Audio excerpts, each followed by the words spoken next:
ये वाली कायांतरित चट्टान, और जब कायांतरित चट्टान पे वापस ताप और दाब पड़ा तो वो बन गई लावा।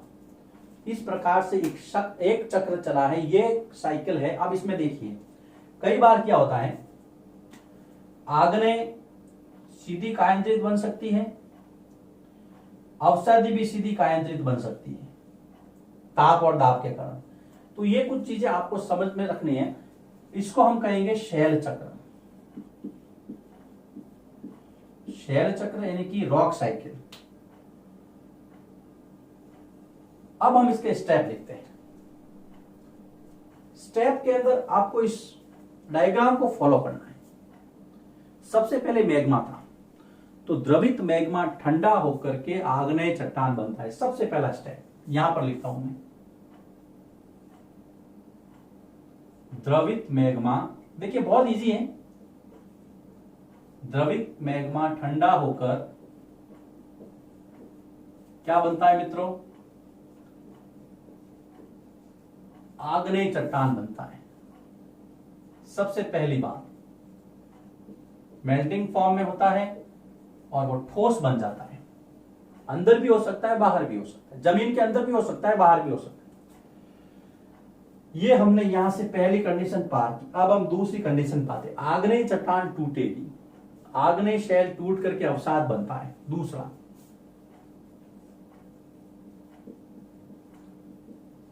आग्नेय शैल टूटकर क्या बनती है, अवसाद बनती है। बिल्कुल सही है, ये अवसाद बन गई।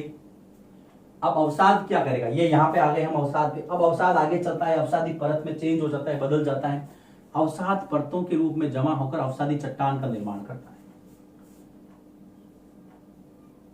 तो ये देखिए अवसाद परत रूप में कठोर होकर अवसादी शैल का निर्माण करता है।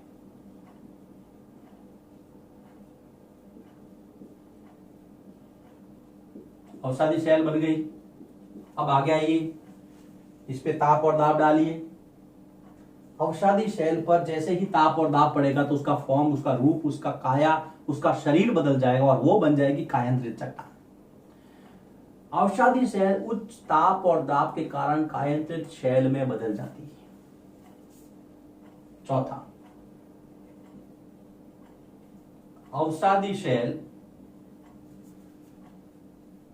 उच्च ताप व दाब के कारण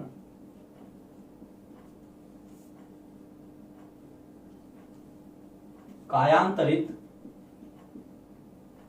शैल में बदलती है। अब वापिस आइए, ये वाला यहां तक आ गए हम, कायांतरित चट्टान है ये। अब क्या होगा, कायांतरित शैल पुनः ताप और दाब के कारण मैग्मा बन जाती है।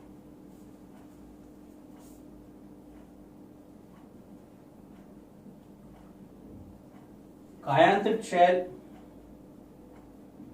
पुनः उच्च ताप व दाब के कारण मैग्मा यानी कि लावा बन जाती है, मेल्टिंग फॉर्म में आ जाती है, वापस पिघले हुए फॉर्म में। फिर वापस वही पिघला हुआ फॉर्म ठंडा होता है, आग्नेय बनता है। इस तरह से चक्र चलता रहता है। इसको हमने कहा है शैल चक्र। 5 बिंदुओं के अंदर हमने इसको डिस्क्राइब किया है। ये इसका डायग्राम है। जैसा मैंने प्रयास किया, मेरे से जैसा बन सका मैंने आपको समझाने की कोशिश की है। बहुत अच्छा प्रश्न है दोस्तों, बहुत इंपॉर्टेंट, बहुत प्यारा प्रश्न है। इसका आंसर आप इस फॉर्म में देंगे, डायग्राम बनाएंगे, कहीं आपके अंक नहीं कटेंगे। तो ये हो गया आपका शैल चक्र। अब हम आते हैं शैलों के उपयोग, शैलों के उपयोग हमने कर दिए थे। अब अपना अगला जो टॉपिक है वो खनिज का, मिनरल्स, जो इस चैप्टर का सबसे लास्ट टॉपिक है। खनिज क्या है? देखिए, खनिजों का जब हम 6th क्लास में पढ़ते थे तो हमने ये देखा था कि भाई जो जमीन से खोद कर निकाले जाते हैं वो खनिज है। लेकिन अब थोड़ा सा आगे बढ़ते हैं। अब हम थोड़ी सी इसकी जो परिभाषा है, उसकी जो फॉर्म है उसको चेंज कर दें, क्योंकि अब 7th क्लास में आ गए हम लोग, तो 6th और 7th में थोड़ा सा अंतर है। तो प्राकृतिक रूप से पाए जाने वाले वे पदार्थ, सबसे पहले प्रकृति में मिलते हैं खनिज। देखिए आप आराम से इसको समझिएगा, कहीं उतावला होने की जरूरत नहीं है। प्राकृतिक रूप से पाए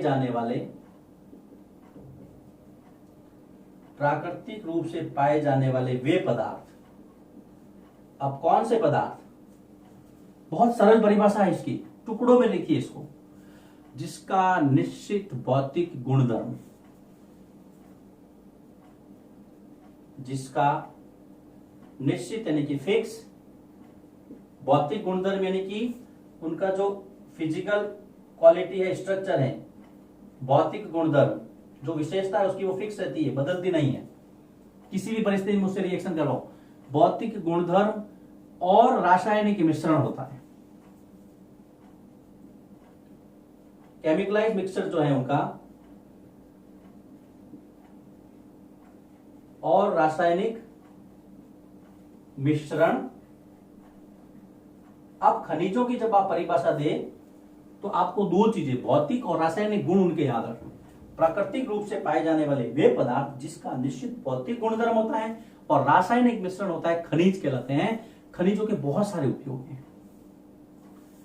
अब हम इसके उपयोग पे चर्चा करते हैं। ये लास्ट टॉपिक है, मैं यहां पर लिख देता हूं, जगह है हमारे पास। खनिजों के उपयोग।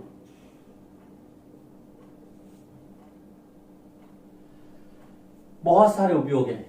शरीर पे आभूषण कभी अगर आपने पहने हैं, आपके घर वाले पहनते हैं।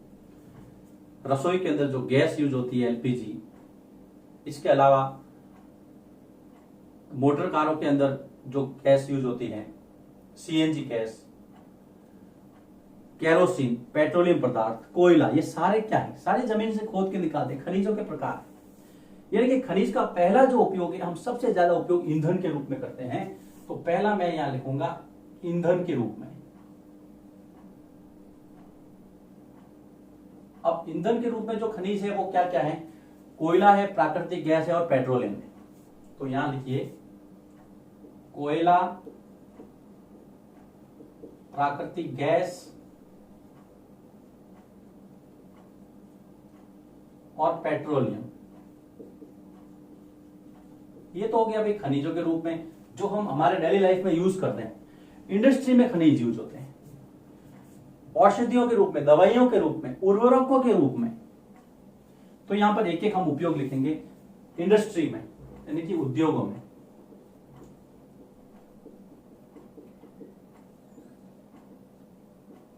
उर्वरकों में, खेती के अंदर उर्वरकों के रूप में, दवाइयों में यानी कि औषधियों के रूप में, चौथा,